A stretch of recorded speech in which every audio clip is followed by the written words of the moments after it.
This conversation is brought to you ad-free thanks to the generous support of the Howl in the Wilderness Patreon community. To gain access to early release of all episodes, the full podcast archives, and other extras, visit patreon.com/Howl in the Wilderness.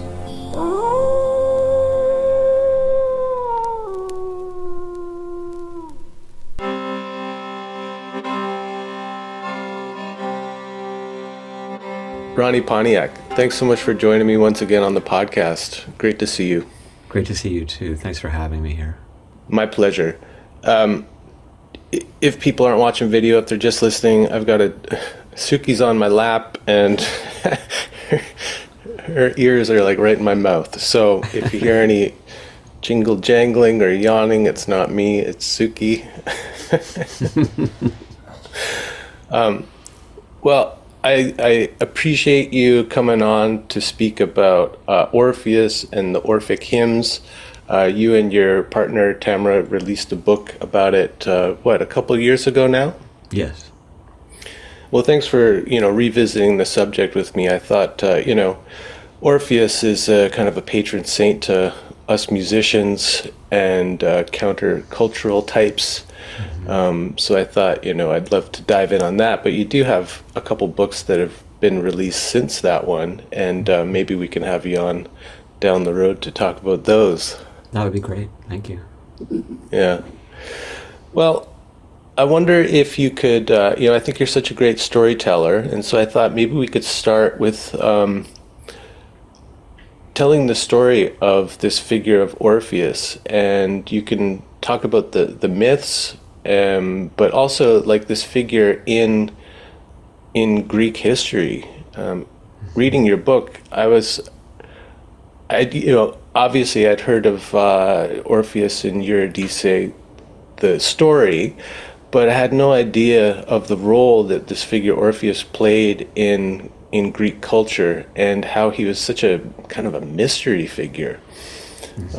So I don't know how much detail you want to get into, but I'd love to hear your rap on Orpheus. Okay.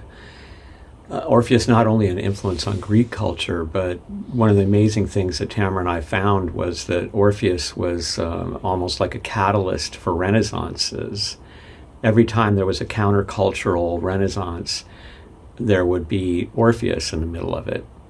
Operas about him, or troubadours singing about him, or really in every stage, even like Rosicrucianism, there was references to Orpheus. And then, of course, most famously for the Florentine Renaissance, when Ficino translated the hymns of Orpheus and would perform them for his friends, who included amazing artists like Da Vinci and others. And just really was, in his opinion, the inspiration toward the Renaissance, and also a way that he would heal his friends through these hymns. So he really, Orpheus that is, really seems to me to be this archetype of countercultural Renaissance. And to explain that, before I get into the myth, I'll explain a little bit about the context. So you have Olympian Greece, and this is all about the polis, about the city-state. And each individual citizen owes everything to the state. All their decisions are supposed to be based on the good of the state. There's no individuality. And the great hero of the Olympian world is the warrior, people like Achilles. And so you want to die in battle. That's the most glorious way to die for the polis. And the men were very manly. And women had no power, even in Athens, which was a democracy. But women were disempowered in Athens. For instance, if a woman was raped, it was her fault, no matter what happened. And divorce was instantly granted to her husband. Women were expected to almost hide at home to avoid that kind of thing. So along comes this new mythos, and we'll talk about how obscure the origins are. We're really not sure where it happened and how it happened.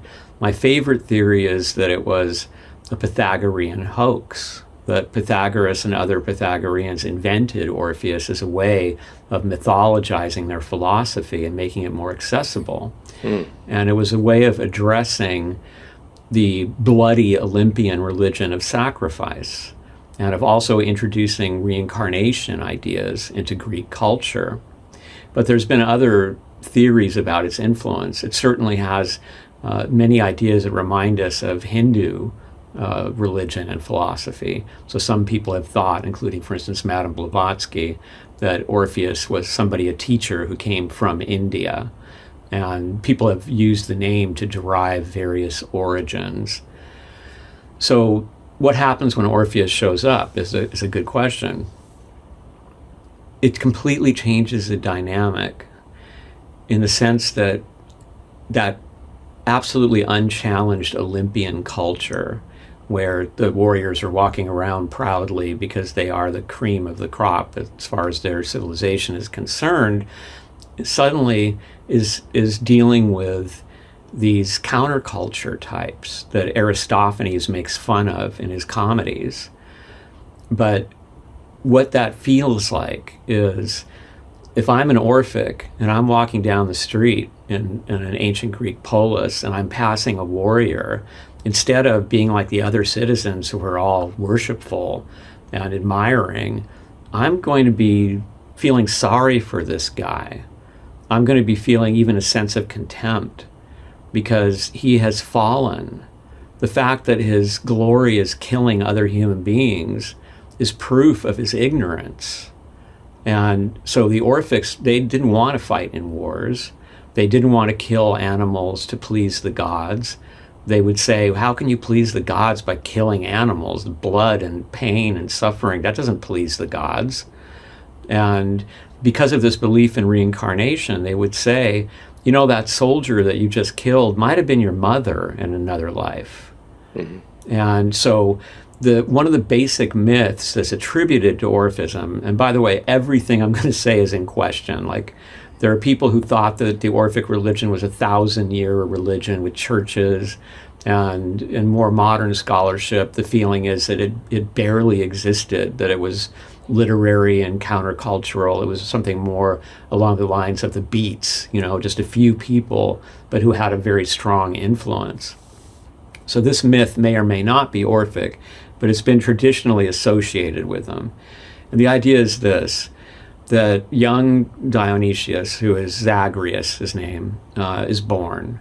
And Zeus is extremely pleased with his son. So pleased that he puts Zagreus on the throne of heaven.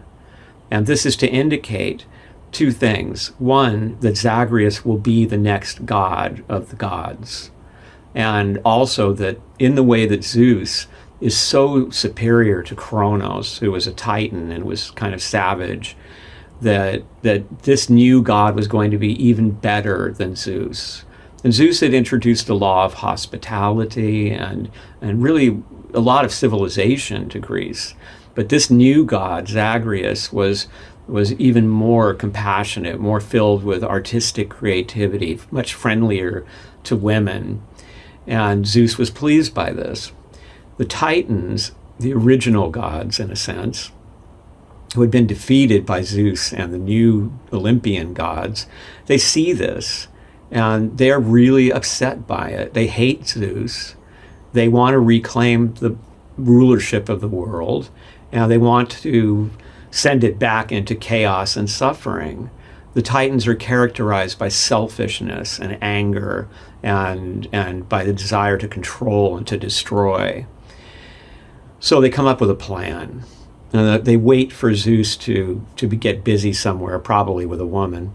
And when Zeus isn't paying attention, they use these toys, which are symbolic of the material world. For instance, there's balls, which are the planets.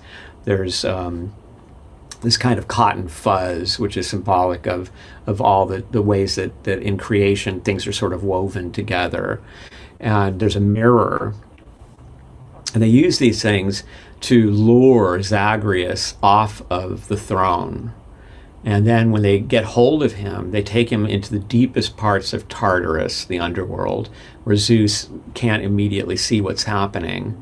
And they slaughter this baby god, and they make a stew of him, and they begin to eat him because they want the power. the Titans are cannibals, and they believe that they will assume the power of this new god, and maybe it will help them. Zeus finally sees what's happening, so of course he throws lightning, and he destroys the whole scene. He finds the heart of Zagreus, who is then renamed Dionysius, and then he implants that in his thigh, where Dionysius can grow again into a baby and be reborn. But the myth is that human beings are born from this mixture of baby Dionysius, of the Titans, and of Zeus's lightning.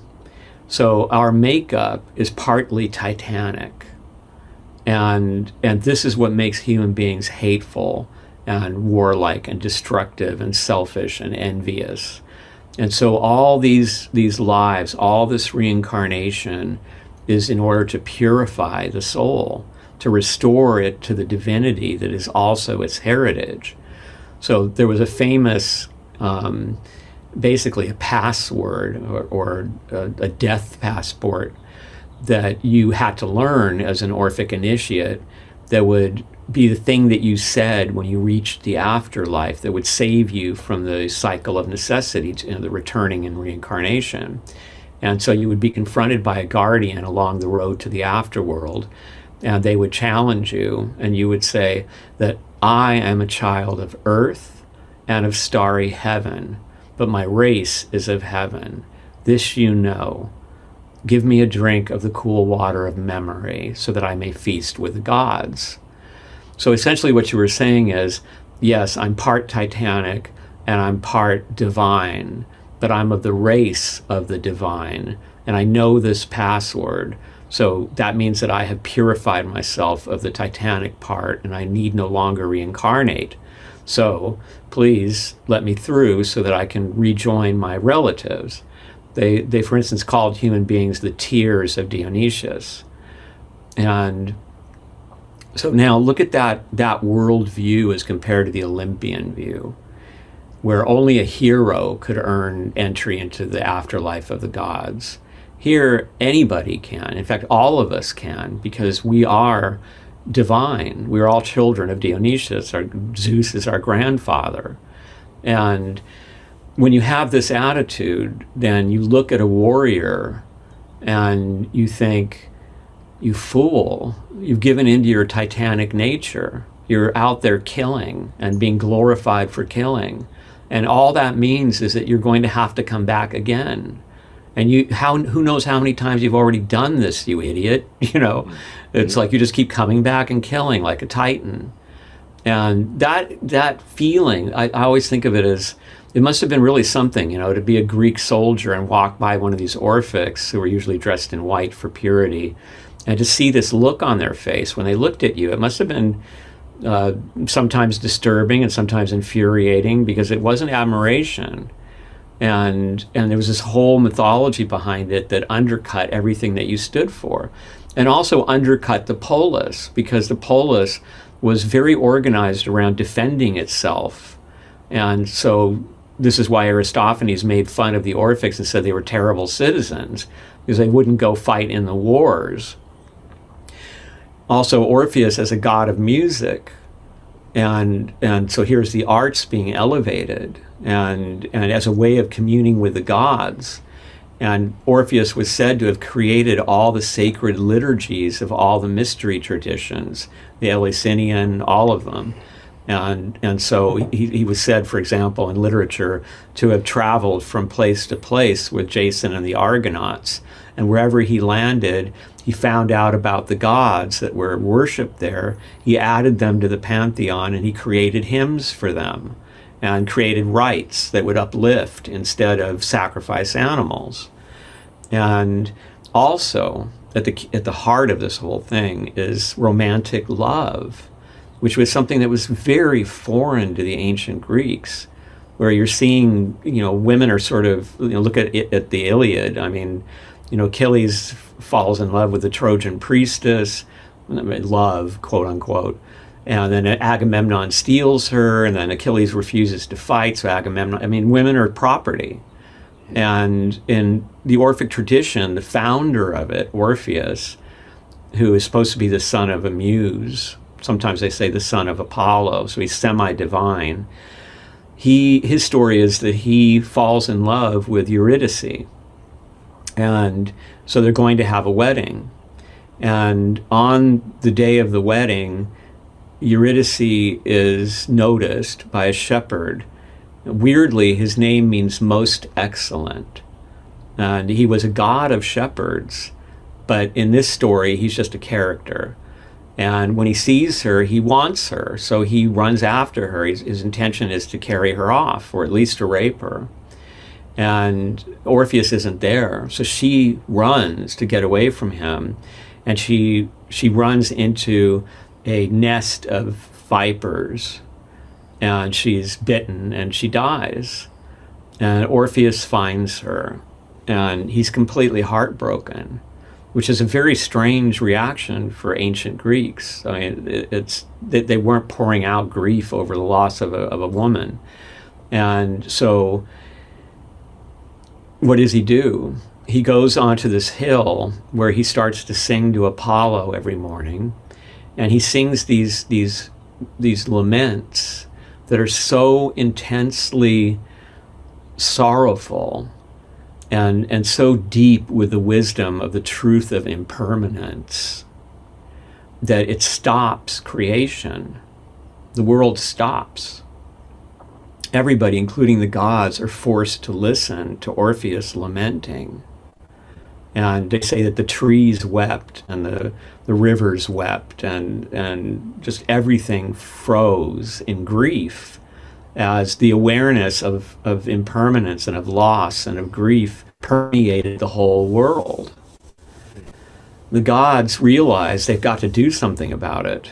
So Orpheus is told, why don't you go to the underworld and sing for Hades? And since your songs are so beautiful, maybe Hades will let Eurydice come back to life.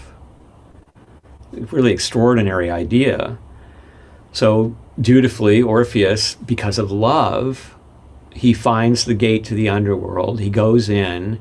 He's confronted by Cerberus, the triple-headed dog, and he sings to Cerberus, and Cerberus is reduced to grief and lets him pass. And then he walks singing into the underworld. And we're told that all the ghosts, all the spirits of all the dead of all time gathered together to hear him. And Persephone, who herself is a victim of abduction and of rape by her husband Hades, is sitting next to him. It must have been a very awkward moment. And Orpheus is singing this lament for Eurydice. Some say that Persephone is the one who convinced Hades to give him a chance to redeem her. Others say that it was a trick all along of Hades. And that's why the gods sent him there, because they knew that Hades would not be moved. But what happens is Hades says to him, all right, I will give you Eurydice back, but you must prove to me your faith in my word. And to do that, you must walk ahead of her, and she'll be behind you. But if you turn around and look before she reaches the sunshine, she comes back forever, and you lose her forever. So Orpheus is singing, and he's walking up the path to come back to the world of the living, and he can hear her footsteps. There's all this famous art where Hermes is leading her up this path. And there's some amazing, by the way, modern poetry about this moment, which ranges, especially by women, which ranges from how she doesn't remember him in the underworld. She's not sure why she's compelled to follow this stranger. And other more humorous takes on it, which are along the lines of, oh no, I don't want to see him. I mean, this egomaniac came all the way down here just to get me back. And it's not about me, it's about his ego. But in the traditional version, she's following him. And so he hits the sunshine and he keeps walking, but his heart is so filled with longing to see her that he thinks to himself, this must have been enough time. And he turns just as she's about to step into the sunlight. And they see each other for a moment. Their eyes meet with this intense love and grief, and then she's gone. Now, Plato had some interesting things to say about this. He said, well, Hades actually never sent Eurydice. He sent a phantom to punish Orpheus for this hubris, breaking the laws of nature. Like, how dare he challenge the gods like that? And then Plato also said rather snidely, look, if he loved her so much, why didn't he just kill himself and go be with her? Why did he have to make this big production out of it and stop the whole world? And so after that, Orpheus goes back to the hill where he worships Apollo, and he creates a new mystery tradition, which is basically he updates the religion of Dionysius, which was rather bloody. The sacrifice of the bull, the famous story of how the women who worshipped him, the Maenads, would go crazy and kill people sometimes, kill animals. And he gives it this much higher level where death is no longer an acceptable way to please the gods. And the men of this area, which is usually said to be Thrace, they come and gather around him because his wisdom is so deep. I mean, he's visited the world of the dead and he's returned. Well, the women don't like it. Thracian women were warriors. Thracians were famous for getting drunk when they went into battle. They were really kind of wild and shamanic sort of a culture. And so the men would put their weapons aside when they went to go be with Orpheus, and the women waited for that. And then they fell upon Orpheus and they tore his head off. A fitting punishment for somebody that they felt had violated the true Dionysian rites, which were theirs.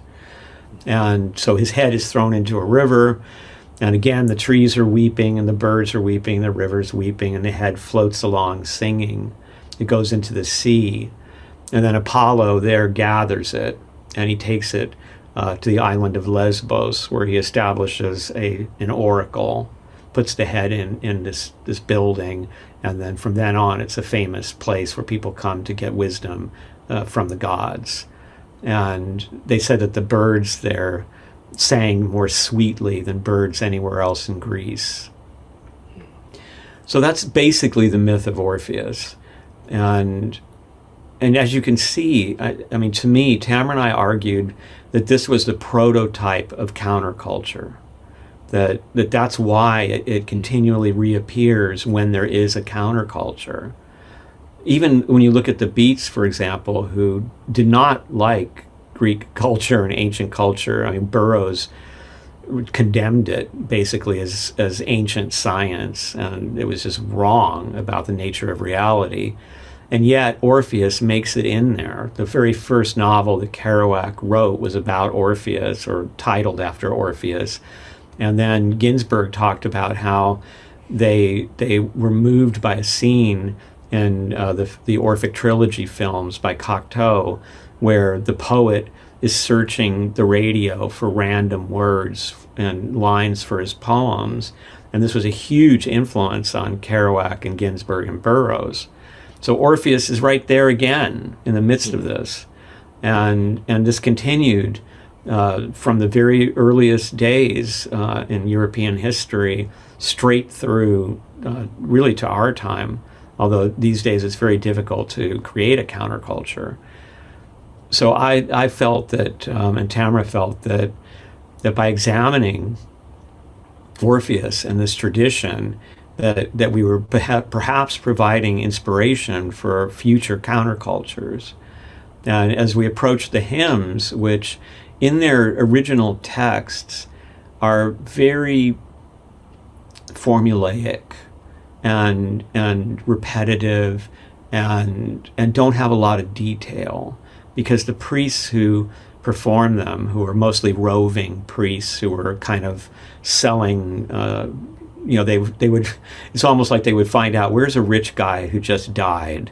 And I'll show up at the door and say, hey, if you let me do these things, he's going to have a much better time in heaven, And so they they knew what they were talking about, who the gods were. And so Tamra had collected this list of correspondences associated with the gods, so that we knew, for example, that Hecate was associated with black puppies. And each of these, we decided to just handpick a few to insert into our version of the hymns, so that people who performed them would have a little bit of the vision of these gods and what their correspondences are in the world when they performed or read these hymns. And we also tried to simplify them and make them beautiful and musical. And having spent a lot of time as musicians, and Tamra was a phenomenal lyricist, putting that kind of thinking into it. And Tamra was what Nicholas Lesurf called a shamanic front woman. And so she understood this way of pulling inspiration. And then we wanted each hymn, our test for them was, when you finish reading it, is there a liminal silence in the room? Do you feel the kind of presence? And once it found that, we would go on to the next hymn. But our own history with it began when I was working for Manly Palmer Hall, and I helped him to put out a reissue of the second edition of Thomas Taylor's The Mystical Hymns of Orpheus. And we were just really struck by it. Both Tamra and I, as children, were really into the Greek myths. And then when we met very early on, I would tell her stories about Alexander and Bucephalus, and she found it terribly romantic. And so when we ran into the Greek myths in this form, it was very moving to us. And because they were so difficult, the Thomas Taylor translation is kind of torturous. It's very learned, but it's not easy to read. We decided, as a way of, Manly Hall had asked us to leave. He could foresee that there was going to be a battle over the assets of the Philosophical Research Society, and he wasn't going to be around much longer to prevent it. And we were kids, and he didn't want us to be wrapped up in that. So he told us to move on, to go find our lives. And we couldn't really tell all our friends there. I mean, this was like family to us. We loved these people. We couldn't tell them why we were leaving. We couldn't even tell them we were leaving, really, because what were we going to say? Well, he's going to die, and you all are going to die soon, and it's going to be a huge mess. So we disappeared, which really bothered us. And we decided to create, this was the very first version, a simplified form of the hymns and then perform them. And no one would know about it, but it was dedicated to all of them, to PRS and to Manly Hall. And extraordinary things happened. We were in the middle of Hollywood, in the flats. And for instance, when we did the hymn to Athena at noon, this huge great horned owl flew up in broad daylight in Hollywood in an urban setting and landed on a telephone pole right next to our window and sat there while we did the hymn. And then when we finished, jumped down and then flew right at us and over us and away. And we had many experiences like this with the hymns. And our attitude toward it was, we knew that Ficino had said that they were the most powerful magic. And so we were like, wow, he's right about that. But we also felt like this was beginner's luck, and we were innocents. Like, we didn't want to do something like, wow, this is powerful, let's do it. Like we wanted to be respectful and gentle with them. And then we returned to them over and over again in our lives for decades, and would work on them and improve them and try them out again.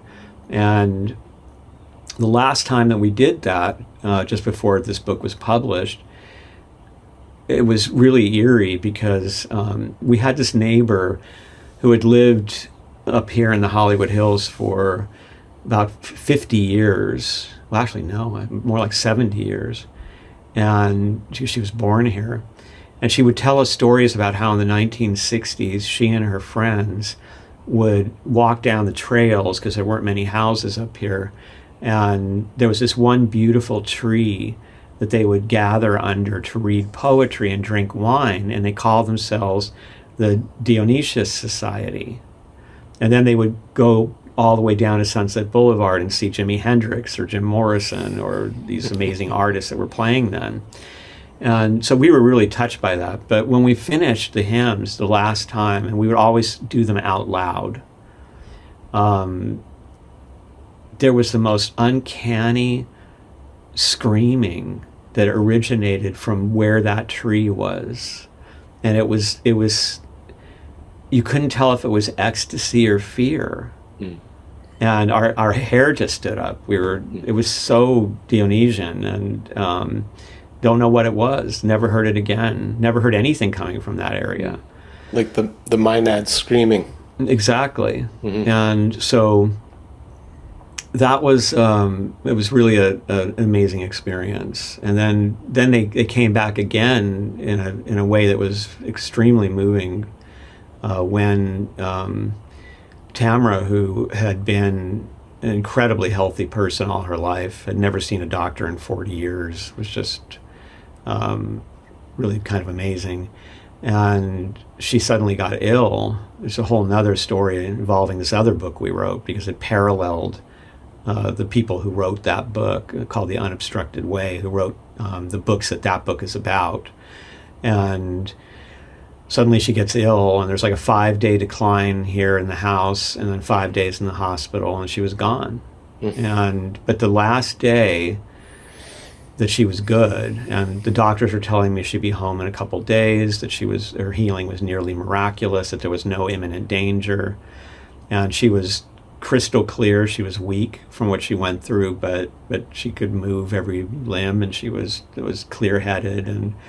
And she called me at home, and she said, "When you come visit me, bring the hymns of Orpheus. I want you to sing them to me here."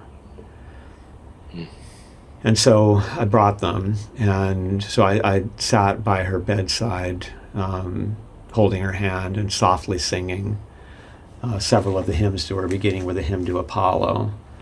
And it was such a beautiful moment. It was so strange to be in the midst of this setting in a hospital, and these hymns that had been like friends to us for 40 years, and there they were, And it turned out that was the last time that I would ever be able to communicate with her. And it was the last time we were able to speak to one another, and the last time that she looked me in the eyes, and there were the hymns to help us. It was very deep, and I'm very grateful to her that she suggested that we do that, even though she had no idea what was about to happen. Somehow she did, and what could have been better than to have the Orphic hymns there.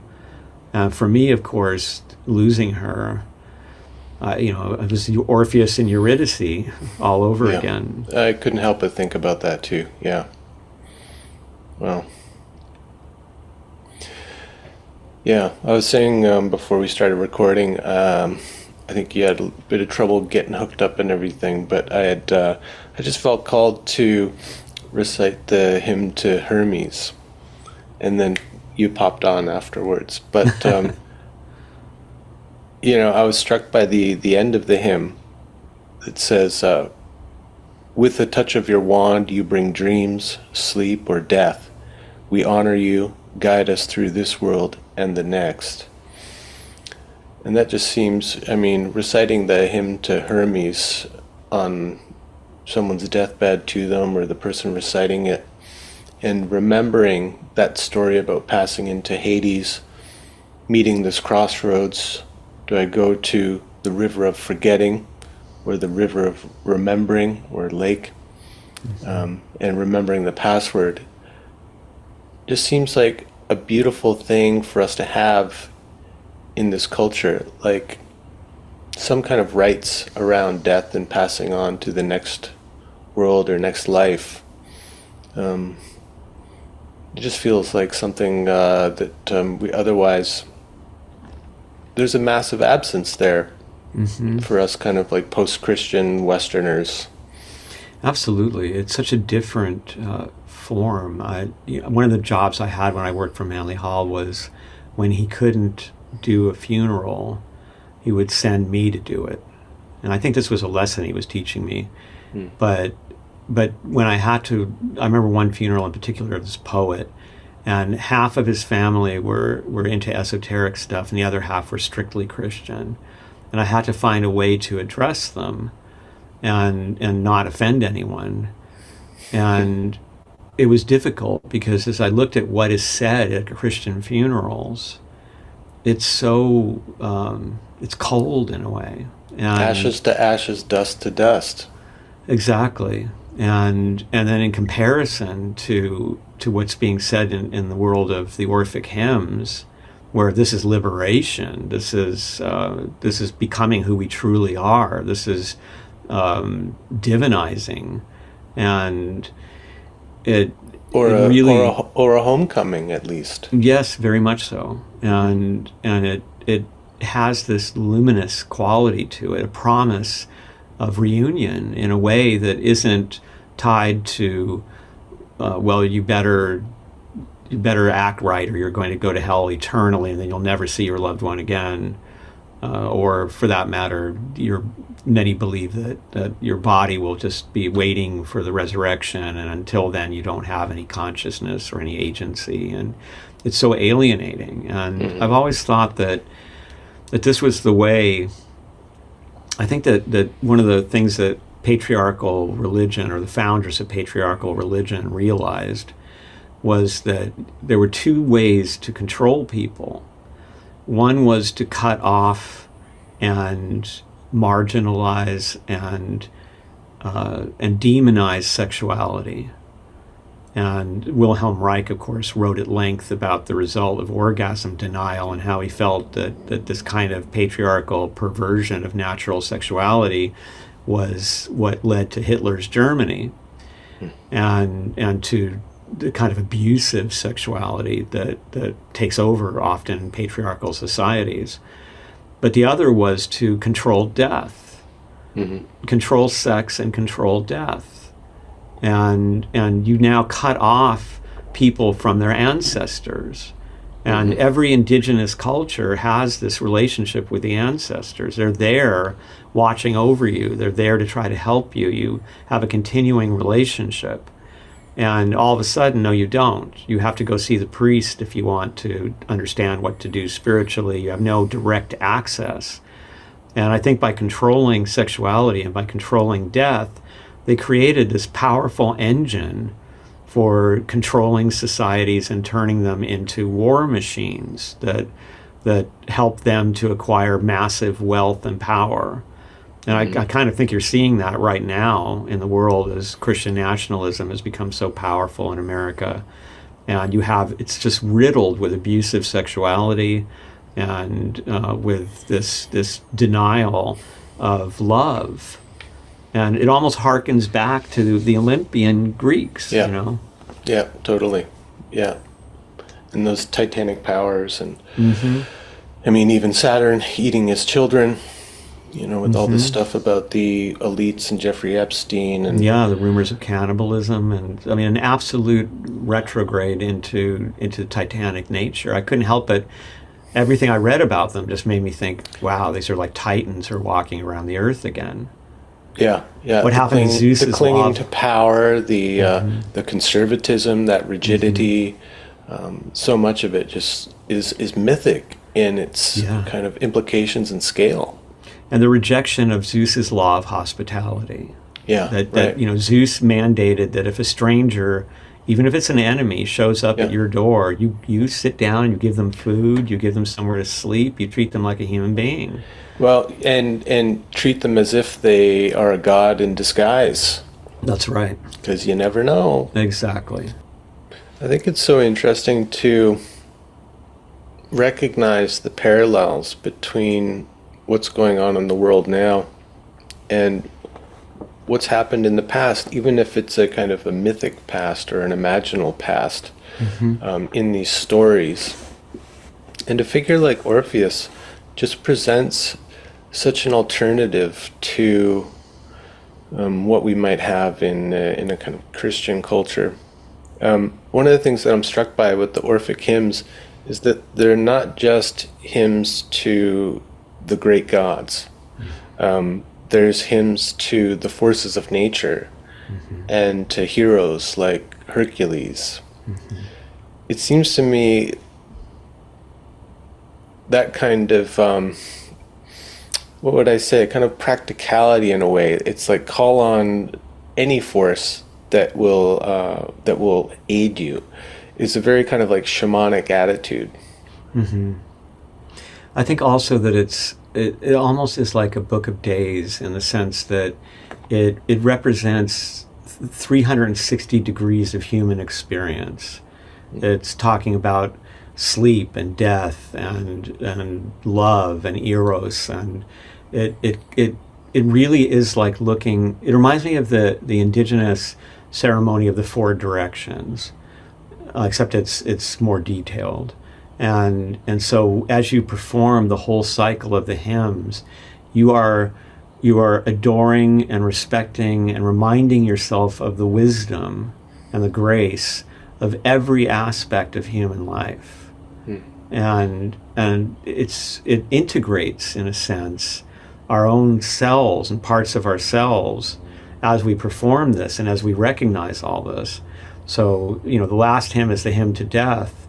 And the hymn to death is reminding us. It's saying thank you to death. It's saying thank you for making life so precious, but also thank you for liberating us, and taking us to the next level of our experience.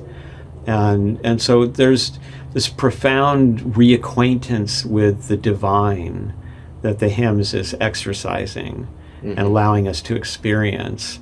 And it's really extraordinary if you think about when it was most likely created. And this is a whole nother discussion, because what we have now was probably written down around the time of the Emperor Severus in Rome. But the underlying bits of it probably date back into the Pythagorean times, and possibly when Pythagoras was still alive. Some scholars have wondered if this author amongst those of that period, whose name was Orpheus of Croton, was Pythagoras, who of course was from Croton.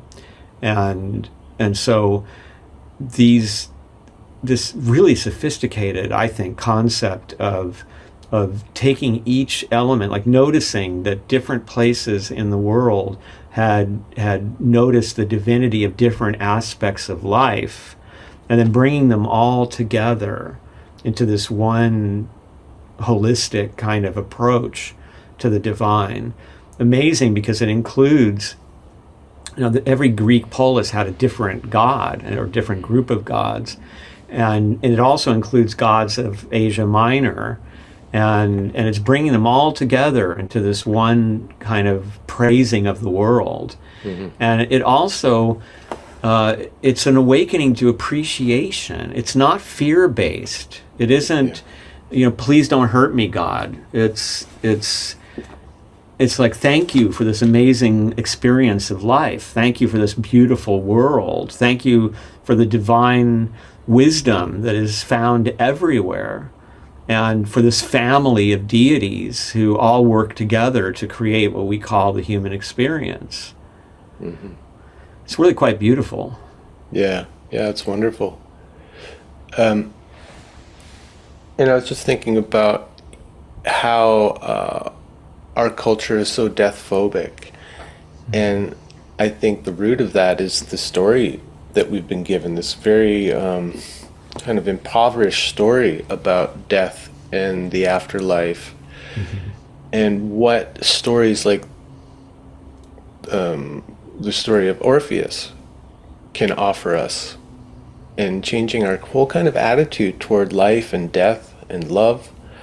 There's something about that just feels so necessary, I think so. I mean, we have, in our modern world, we really have two major choices, which is patriarchal approaches to death and atheism, materialism, where death is the finality, and you lose everything that you knew, and you lose everything you love. and these are both anxiety causing. You're in Christianity, you're told if somebody doesn't believe exactly as you do, they're going to hell forever. And so you have this apprehension, am I doing the right thing? And you also have this weird thing they built into it of, I can do whatever I want as long as on Sunday I ask for forgiveness. And then God forgives me, and then I go out and I do horrible things again. Right, or even worse, don't worry, I'll get the last rites on my deathbed, and that'll absolve me of any sin. Exactly, which just seems like absolute BS. I mean, what kind of world works like that? It just doesn't. And then if you're going the other way with it, it's even more anxiety provoking on a level, because you feel like, my God, what's the use of any of it if it's all just going to be effaced? And so what does it mean that I feel this tremendous love for someone or for my family or for whatever, and then it has no meaning. It's just impermanence, and it's all going to be gone. And so we're suffering this cruel fate while we live. It's an accident of evolution and biology. And these 2 points of view, I think, have contributed so much suffering and so many bad decisions in life in the history of the West. Now, we do have alternatives besides the Orphic hymns. I mean, like the last book that Tamra and I worked on, about the unobstructed universe books, known as the Betty books, which were super popular in the 30s and 40s. They were essentially spiritualist, but they were a very profound form of spiritualism. And they were teaching, much like Plato and much like the Chinese Secret of the Golden Flower, an alchemical Taoist text, that you can awaken a part of your soul that is timeless, that continues to exist outside time and is not mortal. So one of the sayings, Betty, the medium who produced most of the information in these books, she said that her mission was to prove the here-ness of immortality. Because people think of it as something that's out there, but no, at the core of our consciousness, of our individuality, is something that's outside time. And Carl Jung was so impressed by these books that he recommended them to his friends, and he admitted privately in a letter to a friend that he thought that Betty posthumously had provided proof of the survival of consciousness after death. So we've seen in the West these little areas where this stuff bubbles up. It's like where Plato said that philosophy is preparation for death, essentially, that you're learning to die to the concerns of this world so that you can be awake in the higher dimensions of your existence even before you die. And this is really at the heart, I think, of most of the esoteric traditions, is this idea of awakening that part of yourself. So they call it the over self or the higher self. And I think that down the Orphic tradition, it's so explicit that you have an actual death passport, these words that you're taught. And you're taught that if you live a pure life and you use these words, very Egyptian, by the way, this idea that your immortality is guaranteed, and you don't have to come back. And coming back is considered, as it is in Platonism, which was very heavily influenced by Orpheus and Orphism, that coming back is not something you really want to do. There's a famous saying which was probably derived from Orphism, soma sema, which is the body a tomb. And so it's said that we, the so-called living, are actually the dead, because we're living in this tomb of flesh that obscures our timeless selves. And then when we die, we are liberated into our true selves, where we have this kind of infinite consciousness. And so often you see these reports of how people have near-death experiences, or they have spiritual experiences, and then they can't believe that their lives which so completely absorbed them, could have done so because they seem so two-dimensional once you achieve that higher level of consciousness. And you don't want to be locked down here. And it creates a great irony. Tamra always used to talk about the irony of how we have now these oligarchs who just want to achieve physical immortality. And being a punk rocker, she put it colorfully, she'd say, hey, moron, you're already immortal.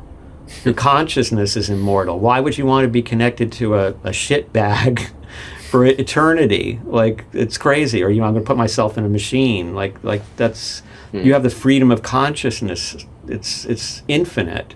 And yet you're going to destroy life on Earth so that you can achieve this sort of fake material immortality.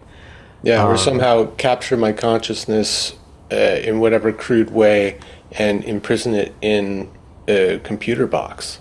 Exactly. As if your consciousness isn't there. And I mean, this is one of the things that amazed us about the Betty books. And then Tamra actually demonstrated this because in imitation to Betty, of Betty, she has made her continuing presence very well known to many people.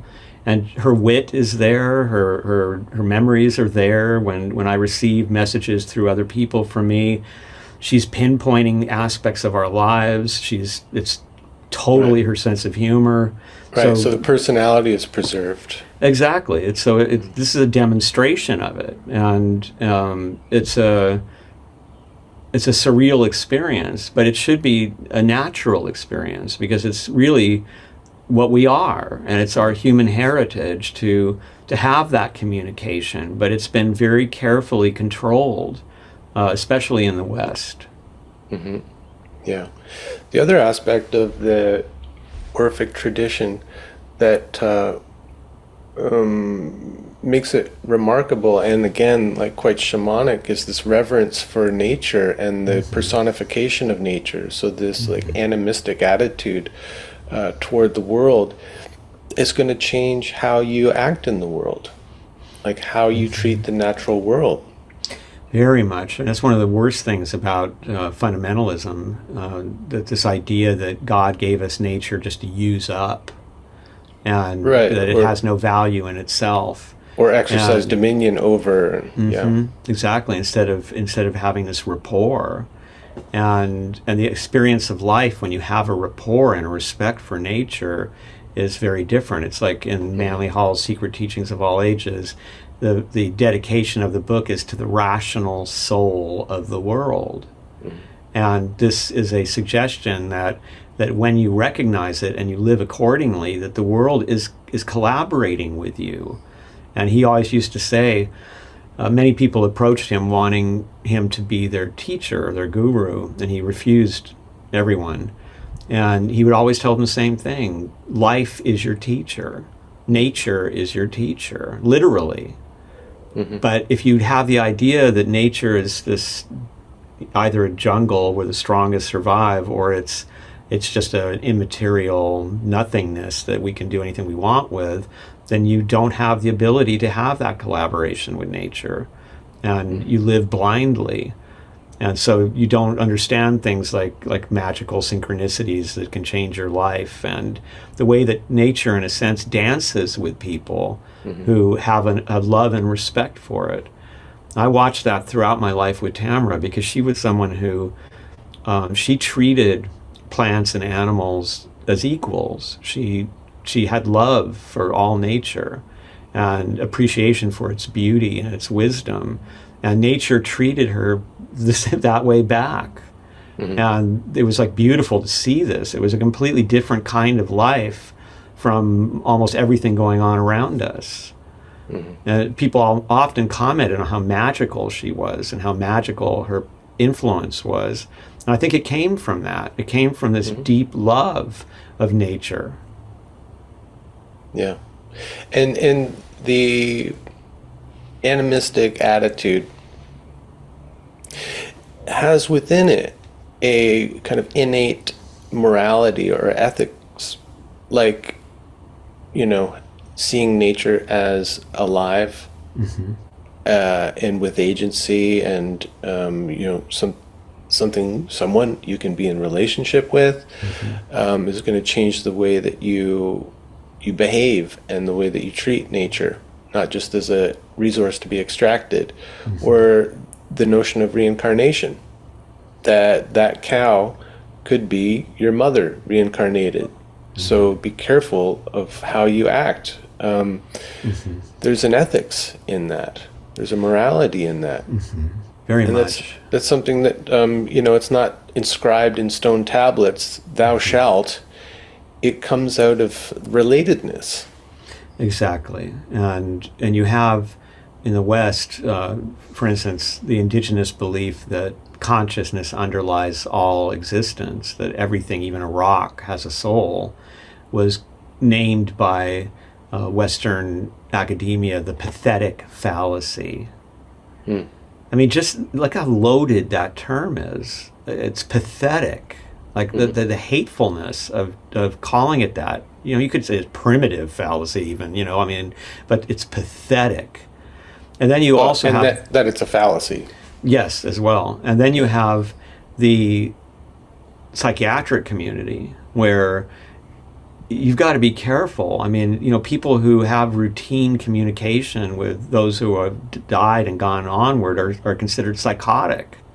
And so much of what is part of this natural animist relationship with life has been turned into psychological disorders that need to be treated. In the same way that you can see, what's happening now, the very drugs that were used, say, in the 1960s so that you could tune in and tune out and drop out, or whatever the saying was, and you were having fun, you were opening your consciousness, and now they're extracting chemistry from that is merely making people able to cope with the fact that their jobs suck and their lives are awful. But if I take this, I can do what I have to do. It's so symbolic to me of what's gone wrong in society. Even the sacred substances that nature provided are being perverted in order to serve the purpose of control and just to make you able to cope with unjust circumstances, unfairness, and with the lack of connection to sexuality, to ancestors, to nature. And so there's a strange spirit in Western civilization and patriarchy, I think, that has created a soul sickness. And we can see the way it's afflicting the world right now, the way that thuggery has become uplifted, in a sense, and that power for its own sake is celebrated, and we see that a significant, millions of Americans, for example, support someone who is clearly a liar, clearly someone who believes in might is right, and who is abusive, and openly so, and they celebrate it as a kind of strength. But that's not strength. Like, bullies aren't strong. And you have influencers out there who are convincing a generation of boys that if you want to be a successful male, if you want to have a successful relationship and get girls and such, you've got to be a bully. And this is manifestly false. Even in the history of martial arts, for example, bullies aren't good fighters. Bullies are weak. Bullies are emotional. Bullies are unable to draw from themselves what is really required to be a man, which is to be able to protect, to nurture, to be calm, to treat others with justice, and to apply violence only when it's most necessary to protect the good of the community. And so they cloak these really despicable acts as protecting the community, when in fact what they're doing is destroying the community. So it's interesting times. Yeah, it's clear that the men in power are are uninitiated warriors. There's so much of the shadow warrior in that bullying, the tyranny, the oppression, the denigration of others. There's an old Irish proverb that says, teach a man to dance before you give him a sword. That's a great proverb. And like the Bushido tradition that you would be trained in the warrior arts alongside, calligraphy, poetry, the more kind of the things that would help cultivate the lover in you. Exactly. That creativity and appreciation for things, and that tempers that warrior aggression. And that's so needed. And it's clear that people like King Baby just have so much shadow warrior that they're enacting on the world. And the thing that's striking to me too is how Christian mythology about Armageddon is being used now to justify the warmongering in the Middle East. Yeah. I just saw something last night that was talking about King Baby's spiritual advisor, who's this evangelical Christian woman who, is speaking in tongues and saying that wherever I am, God is, and so the White House is a holy place. And I didn't realize the kind of extent of the kind of fundamentalist madness that is the engine behind this war machine. Oh yeah, it's an unholy alliance, I think, between American evangelicals and hardliners, for example, in Israel and elsewhere, and in Iran as well. I mean, we're held hostage by this minority of fanatics. And there's an interesting, my favorite samurai story. The greatest samurai of Japanese history once confronted someone who was potentially as great as he was, who was even more famous than he. And there was a big difference between them. The hero was someone who was relatively humble and lived simply. The opponent was somebody who had splendor and status and was concerned about his fame and such. So famously, they decided to have a fight on this beach, on this island. And the hero had studied his opponent well, and he knew that he was arrogant. And so the first thing he decided to do was to show up late, because he knew it would infuriate him. Yeah. And then he realized that he used a sword that was longer, like he had the money and the resources to have a samurai sword that was longer than anybody else's sword.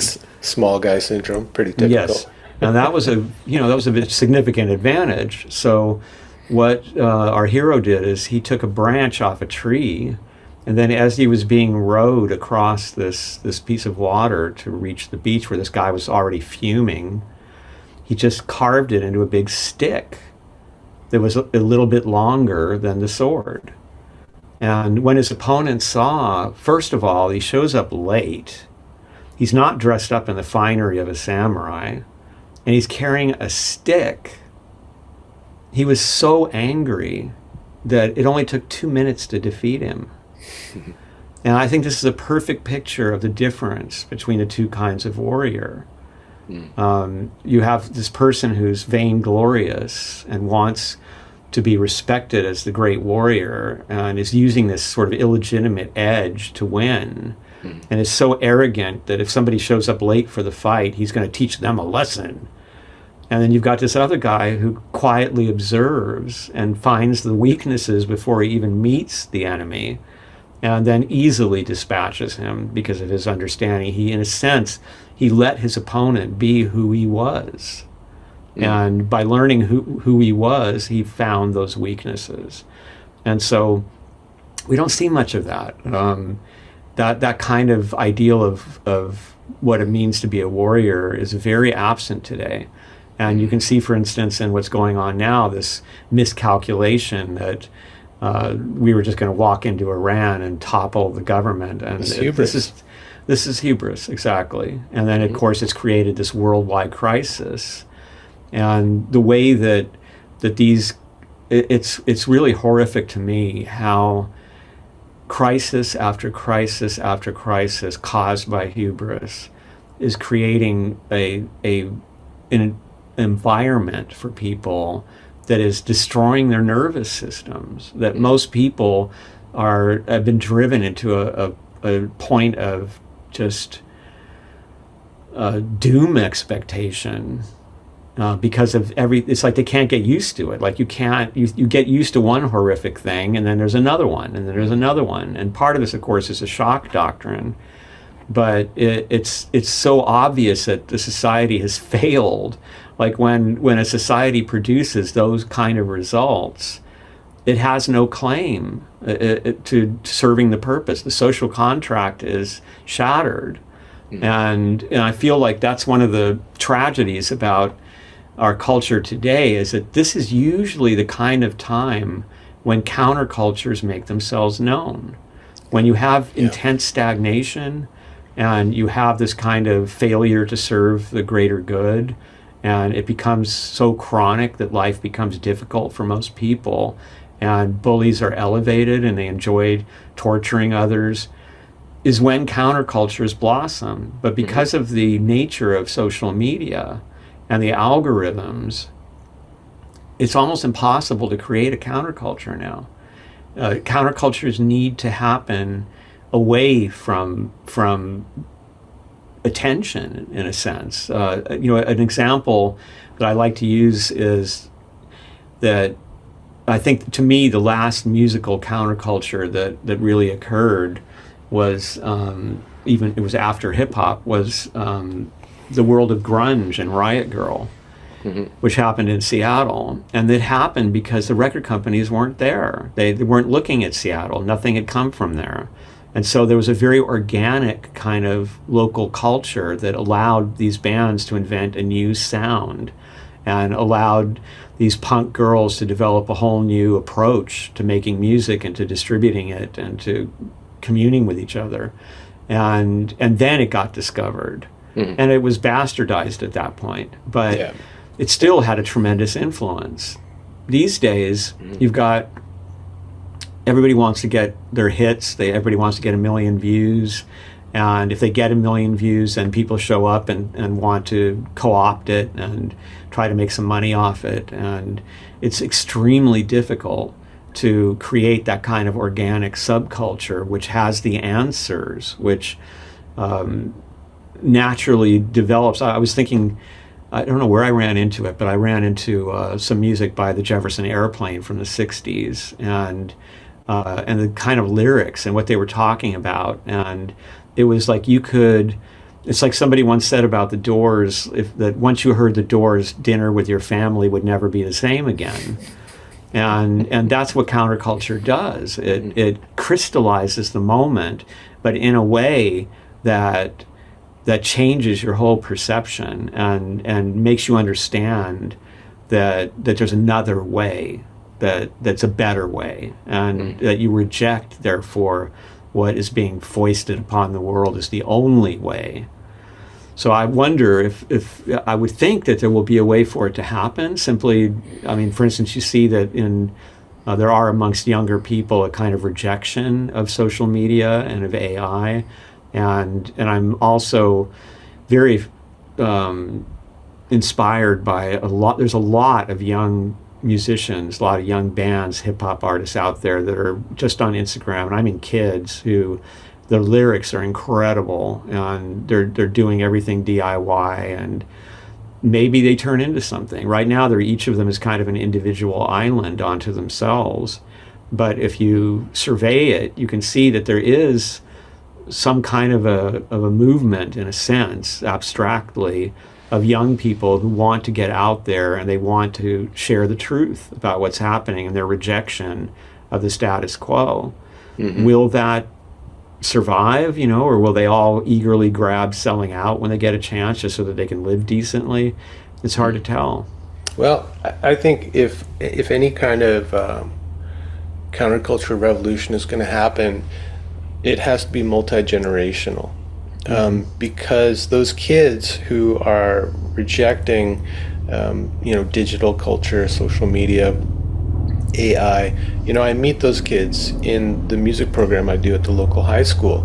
All they want to play is stuff from the 60s and earlier, or the 90s and earlier. It's all grunge and Led Zeppelin and Black Sabbath. That's all they're interested in. And so I see like a spark of hope in that. But what they need is some elders who lived in the pre-digital era, who understand how to cultivate a counterculture through word of mouth, in-person meetings, getting off the big corporate platforms where you're going to be buried by the algorithm or worse, kicked off. Or so I think that's like kind of like our role. And what the kids also need is ideas and stories to fertilize the revolution. We need better ideas in our culture. And so a part of what I think is important is reviving some of these older ways of knowing, these older myths and stories of these counterculture figures who are responding to tyranny, to inspire us and to empower us, to see them as living entities that we can call on for help in these troubled times, So that's why, I want to keep talking about figures like Orpheus and the practice of reciting these hymns and what it can offer us in times where we just feel so overwhelmed and helpless.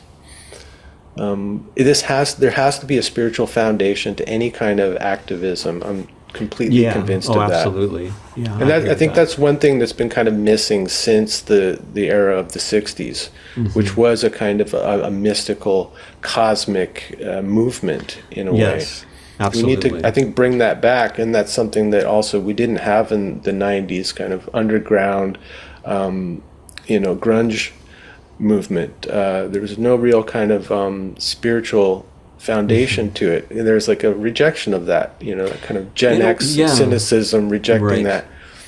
But I'm going back and listening to people like Terence McKenna, seeing him as such an important elder whose voice is more relevant than ever these days. Listening to his old lectures, it was like, man, he called it. He knew exactly what was going on and what was needed to counteract the kind of the dark forces at play. To watch or listen to the full episode, become a free or paid member by visiting patreon.com/Howl in the Wilderness, or by downloading the Patreon app to your mobile device. Paid memberships start at just $5 a month and offer a number of benefits, including early access to all episodes, the full podcast archives, and the satisfaction of knowing that you're supporting an independent creator directly. Thanks.